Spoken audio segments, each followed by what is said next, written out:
Tanana eo aminao sy ny ankohonanao amin'ny fifaliana lehibe foana ny fampiarahaba-ntsika sy fampaherezantsika amin'ny alalan'ny ten'Andriamanitra.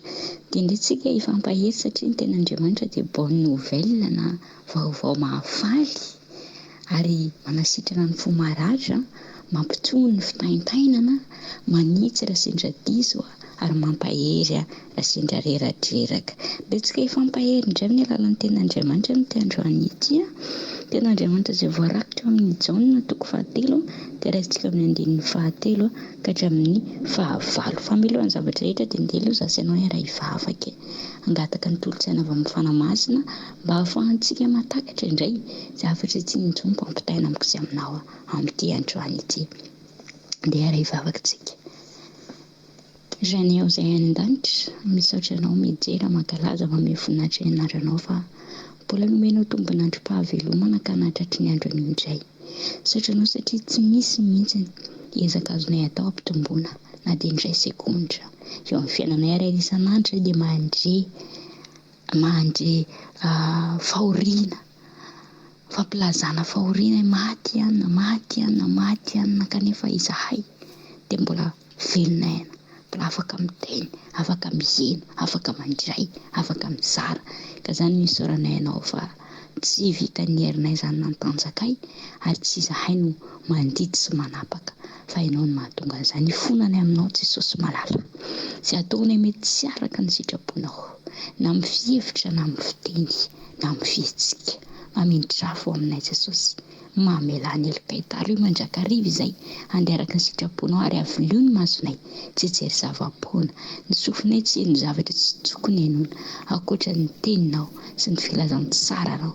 Dia mitenena indray ianao fa makafaka sy ny teninao indray izay amin'ity androany ity dia mitenena ianao tahaka ny fombanao hazavao ny sainay, hazavao ny fonay, sokafo ny masom-pananay ahafahanay mandray ny hafatra izay tianao ampitaina aminao. Dia ny tenako izay hitondra an'izany koa dia tendreo ny lelako tsy hanambara afa-tsy ny sitraponao ary aoka ny feonao rery ihany no renesinay ka hampangino izay feo rehetra tsy avy aminao. Dia raha tsy laza ny voninahitra Jesosy dia ho anao rery ihany lefatra amin'ny taloha indrindra saketriny ary mandrakizay mandrakizay. Saotra Jesosy malalo. Halleluja. Amen. Dia omentsika aloha hevitra fonjy aliza androany hoe meteza ho tahaka ny zaza. Meteza ho tahaka ny zaza. Dia maka ten'Andriamanitra tsika ten'Andriamanitra izay voarakitra amin'ny Jaona 7 dia amin'ny andin'ny 7 ka hatramin'ny 9 izay mivaky-toy izao anaran'ny Jombo hoe Jesosy namalaka nanao taminy hoe lazaiko aminao marina dia marina tokoa raha tsy ateraka indray ny olona dia tsy mahazo mahita ny fanjakan'Andriamanitra. Hoy Nikodemosy taminy, ataon'ny olona hoana no ateraka rehefa lehibe? Mbo mahazo miditra ny kibon-dreniny indray va izy ka ateraka? Jesosy namaly hoe lazaiko aminao marina dia marina tokoa raha misy olona tsy ateraka ny trano sy ny fanahy dia tsy mahazo miditra amin'ny fanjakan'Andriamanitra izy. Izay ateraka ny nofo dia nofo ary izay ateraka ny fanahy dia fanahy. Azagaga no nolazaiko taminareo hoe tsy maintsy ateraka indray ianareo. Ny rivotra mitsoka amin'izay tiany ary renao ny feony nefa tsy fantatra ao izay aviny na izay aleny. Dia tahaka izany izay rehetra ateraka ny fanahy. Raha masonao manamasinana amin'ny fahamasinana fa ny tenao no fahamasinana. Amen. Izany ten'Andriamanitra indray no fampaherezantsika amin'ity androany ity ravana malala. Jesosy Kristy moa no miteny ary dia namaly Nikodemosy hoe satria izy niteny hoe raha tsy ateraka indray hozy ny olona tsy handova amin'ny fanjakan'Andriamanitra.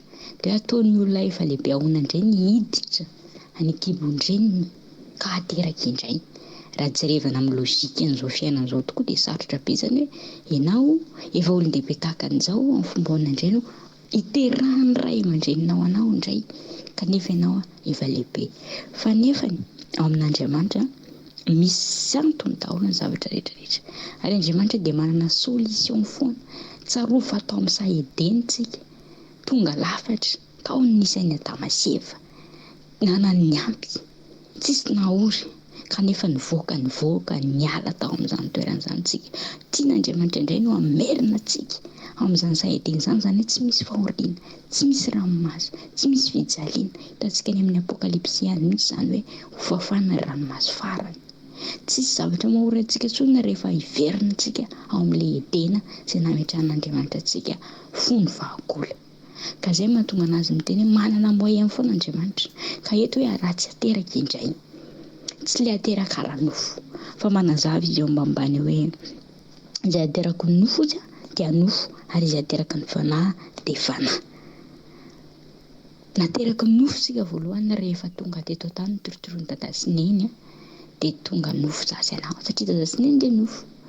Dia ateraka ny drano izy natao batisa zasy ianao, diovina tamin'ny tenin'Andriamanitra zasy ianao, nateraka ny drano. Rehefa vetsika ateraka ny fanahy, mandray ny fanahy masin'Andriamanitra izay mitoetra ao anatintsika, ahafahantsika manina mandeha araka ny fanahin'Andriamanitra.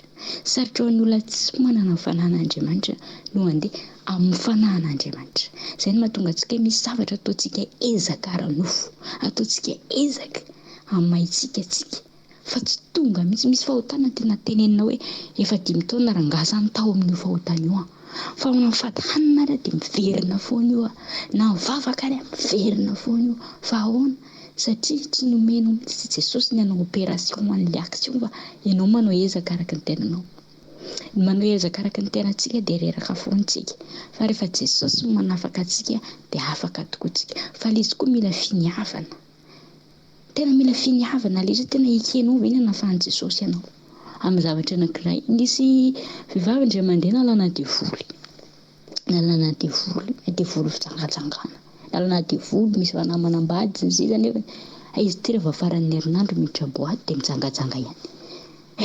Tsy ho afaka mihitsy ilay devoliny, raha tsy hoe tena manana mihitsy izy hoe fandava-tena hoe za tena tsy hanao an'izao tsony ahako. Ary zany anisany anankiray tena hoe tsiko ananarana ny tanora amin'izao fotoana izao, satria misy tsy ny tanora rery fa na ny olon-dehibe koa. Misy nareo hoe efa antom-panara miatritra ny tenany hoe efa tena manana an'Andriamanitra. Tandremo fa misy an'ilay barrièreny amin'ilay tenin'Andriamanitra hoe ho anareo izay efa mijoro tsara dia mitandremo fandrao lafo. Izany hoe tsy hoe ianao efa tena enjana be amin'ny fanaovana mémorian'ny verset biblika rehetrarehetra, na hoe ianao efa miakatra grady foana hoe taloha ianao mpitady rakotra, izao ianao efa lasa le olona, izao ianao lasa directeur, izao ianao lasa zao, dia mieritreritra ianao fa mandeha ho azy ny fiainanao kanefany ianao mbola misy zavatra tsy alanao ao. Betsaka be mihitsy ny finoana, betsaka be ny karazan'olona miteny hoe za mivavaka fa tsisy idiran'Andriamanitra ny fisotsoko miaraka amin'ny mpiara-miasa amiko. Za mivavaka fa tsisy idiran'Andriamanitra ny fifoko sigara intelo isan'andro. Za mivavaka fa aiza moa zavana malala ny toerana hitsoeran'Andriamanitra. Ao anatiko sy ao anatinao. Tempolin'Andriamanitra velona zaza ianao. Ka amin'ny fomba ahoana moa no hampifangaroanao an'Andriamanitra amin'ny sigara sy ny toaka, ny paraka, ny fijangajangana, dia hoe mipetraka ao aminao Andriamanitra sy miaroaro amin'ny ratsy. Ka izay mahatonga antsika raha mbola misy ratsy mamikitra ao anatiko sy ao anatinao dia sarotra be amintsika mihitsy ny hiala an'ilay ratsy tanteraka. Fa mbola misy foana tsinona, tongotra ila mena atsimo dia tongotra ila mena avaratra. Tsy afaka hamindry zaza ianao, tsy afaka handroso zaza ianao. Mandroso ianao amin'ny tongotra amin'ny sabaka, afaka ve ianao? Manandrama manasabaka tongotra dia mandehana mitsingidina soit any aloha soit any aoriana. Satria nahoana? Tsy afaka hamindry ianao raha mbola misabaka, fa mijoro tsara dia asivy direction mahitsy eo alohanao dia mandroso ianao. Raha tsy ateraka tahaka ny zaza, fa manina moa Andriamanitra ny Jesosy teto nisafidy hoe ohatra ny zaza. Za manokana rehefa namalala dia miara-miasa amin'ny zaza, efa amatona ny maso. Dia tena nandinika ny tenin'Andriamanitra io dia tena ho izay tena marina tokoa. Fa ny zazakely na dia kitakitainao sy mongomongonao ary izy afaka 2 minitra eo ianao miteny anazy mibizoa avy aty manatona izy, ohatra ny tsisy ninina ny tranga teo, na dia mifamono mifandaka eo ary izy mpianadahavy, sarahanao efa avy eo afaka 2 minitra dia efa mifampiantso, satria izay ilay fonjaza. Ny fonjaza sy ny fiainan'ny-jaza dia tsy mba manana rankine, tsy mitana hatezerana, tsy mitana alahelo, vonona mialahelo ka foana na impiry moa ny ankizy miady ao anatin'indray andro. Za tena marimarika an'izany, mitaiza-pena dahakely fa handaka mifandringim-bolo, impiry ao anatin'ny iray andro sarahana nefa dia reny fa mifampitatana. Ka izay fo izay mihitsy ny tiany Jesosy ananako sy anananao ka mahatonga azy miteny hoe raha tsy ateraka indray, raha tsy tonga toy ny zaza mihitsy ianao. Ary tsy rehefa ny zazakely ny tsy mba mamaly fa izay tenenina anazy eo dia rehefa manomboka lehibe misy saina izy eo ny sarotraritra, fa raha mbola zaza izy sokajiana ao anatin'ny fahazazany dia tena mbola miheno tsara anao. Tena mbola tsy miasa saina amin'ny atsimosi ny avaratra fa izay ataonao eo dia ataonao eo. Betesina dia rehefa avy eo dia mihaino dia mamela heloka. Fa raha izasy ianao ny fandringo-bola indimy ao anatin'indray andro marina mafy raha mety tenenao tsy fandevo maty amiko tsony, satria tsika efa olon-dehibe. Fa mazazaka mila manana fonon-jaza, sain-jaza tsika fa afaka mahatakatra amin'ny fahalehibeazan'ny fitiavan'Andriamanitra tsika. Fa raha mbola raisitsika amin'ny olon-dehibe atsika ny fitiavan'Andriamanitra sy ny famelan-keloka ny avitra nataon'i Jesosy teo amin'ny hazo fijaliana dia sarotra ho azy ianao no handray an'izay famonjen'izay. Sarotra ho azy ianao, izay mahatonga an'i Jesosy ny teny sarotra ho an'ny olon-dehibe izany raha tsy teraka amin'ny zazandray, raha tsy teraka toy ny zazandray. Avozina amin'ny alalan'ny batisa, avozina amin'ny alalan'ny fanamasin'Andriamanitra. Izay indray vao afaka hoe nateraka indray olo mba ho vao indray. Dia izay no tiany Jesosy tenenina amiko sy aminao hoe tsika raha tsy miverina tahaka ny zazandray. Tena manana an'izay fon-jaza izay. Tena manana fon-jaza tena manjinika hoe tena hoe wow. Tena izany ilay lazain'ny tenin'Andriamanitra hoe ny zaza marina, madio fo. Kapohanao eo ny eo izy nefa dia iny eo ihany izy dia mitsika aminao. Ladiny vetivety teo iny. Ka izay toetran'ny zaza izay dia mila ianarako sy ianaranao. Za tena miteny anay tsy mora izany fa fotoana vitsivitsy aza tena nandalo sedra, nandalo ady. Fa ny zavatra nataoko niraikitra tao an-tsaiko dia izao chaque fois misy olona manana fotoana na toy izay Jesosy andeha araka ny vokatry ny fanahy. Tsy ataoko manala ny fiadanana ato anatiko izany fa ataoko ohatry ny tsy henoko, ataoko ohatry ny tsy hitako, fa te hamokatra ny vokatry ny fanahy. Dia inona ny vokatry ny fanahy? Iny amin'ny voalohany eo fitiavana. Maneho fitiavana ianao na dia efa ratrainy ilay olona izao ary amin'fonao dia mitsika ianao tsy mety tsara velatsia. Tsy mety tsara velatsia, tsy indriko tsara izay fa tena mitsika ianao dia tena mamela direkta ny helokiny olona iny. Dia rehefa avy eo ilay olona indray ny tonga midodododo manatona anao, menatra ho azy. Ka izany tiako tenena aminao hoe misy zavatra eo amin'ny fiainantsika ravana, mila tsika mahay mandefitra dia mila koa tsika mahay mamela heloka rapida. Fa tsika koa raha zanak'Andriamanitra nefa tsika tsy hay famela heloka na amintsika samy zanak'Andriamanitra na amin'ny olona eny ivelany dia sarotra be ho antsika ny hanatanteraka ny mission izay efa napetraka Andriamanitra ho antsika. Ka za tia hiteny anao androany mety aiza ho tahaka ny zaza ravana malala. Mety aiza ho tahaka ny zaza any amin'ny ohabolana toko faha 12, any amin'ny ohabolana toko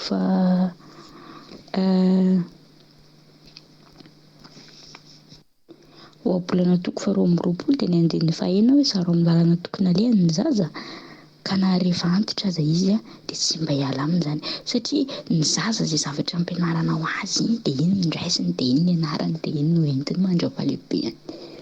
Ka ohatrantsika hoe mila tsika manana an'ilay fon-jaza, mora fanahy ohatran'izay, mahay mamela heloka, mora hifandraisana, tsy mora tezitra. Na tezitra ary dia vetsivety eo dia miravina, manana zo tezitra isika. Na amin'ny baiboly ary dia mampianatra antsika amin'izany hoe tezera fa aza manota, aza toetra hatramin'ny masoandro molety. Ny ankizy kely sy sasany segondra akory ary miady mifandrimpandrimpika dia rehefa avy eo nefa dia tsy miravina akory ilay ady dia efa mifanolotra zavatra, dia efa mifamihana, dia efa mifampiantso, dia izay toetra ny zaza izay.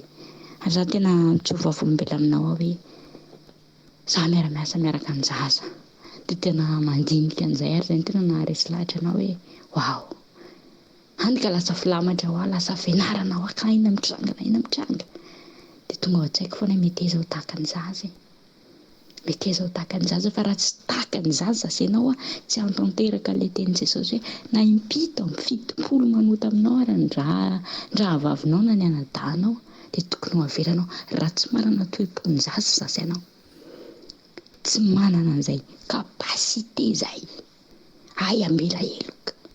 Mila zasa ianao makatahaka ny zazakely, fa ny zazakely no mamela heloka tsiraikata, mamindra fo tsiraikata, maneho fitiavana tsiraikata. Tsy hitanao anatina zazakely izany fihetsarambelatsisany.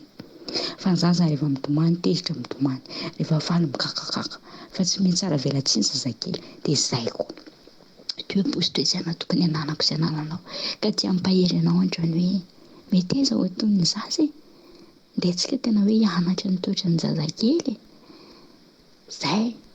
Ary misy tenin'Andriamanitra koa ny ara ny ambavan'ny zaza minono no andreanisana ny fahamarinana matetika, satria reny zaza reny koa tsy mahay mandainga. Raha vao mbola kely izany teneniko izany, fa raha efa mitombo taona indray ny zaza, efa miakatra ny 5 taona sy 9 taona, efa manana sainy manokana indray izy amin'izay, efa afaka mandainga. Fa ilay zaza ilay mbola kely mihitsy, dia izay mihitsy ny hoe mila mihitsy tsika miverina toy ny zaza, tsy mahalala ninina, tsy mahalala fahotana, tsy mahalala rancune, tsy mahalala fihetsarambelatsihy, tsy mahalala fahatezerana, tsisy ninina, fa dia tonga dia mamela heloka eny eo. Ia, dia izay indray ny hafatra tsy nitsombampitaina amiko tsy aminao dia ny voninahitra metsika n'Andriamanitra irery ihany fa fampiherizana ifampizarantsika tsirairay aby. Dia mbola iara hivavakintsika endry tompo Andriamanitra misaotra fa mbola nomenao fotoana indray izay afaka ny fampizaran teto androany Jesosy ianao ilay mandinika ny fo sy ny fo mba lalan'ny zava-miafina rehetra. Hitanao no mombanay tsirairay aby ary ianao nefa nivize ny fonay tsirairay aby, dia ianao no mahafantatra ho inona ny anjara anjaikitra raisinay tsirairay aby.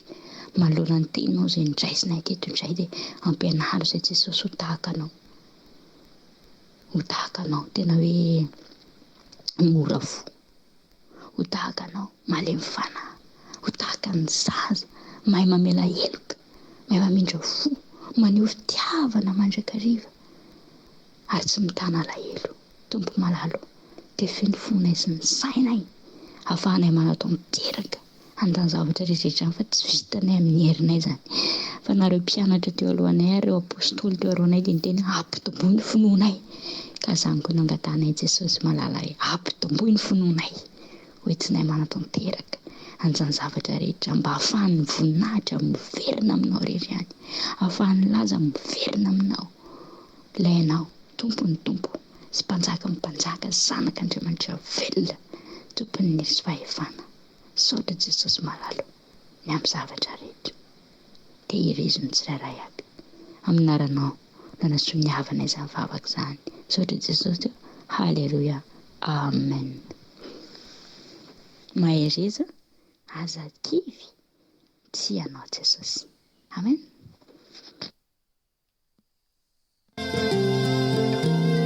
Lalana vao fidinao no lalany zorako, naiza naiza no ale tsisy atahorako, ianao Jehova no hitantrana ny diako, zay rehetra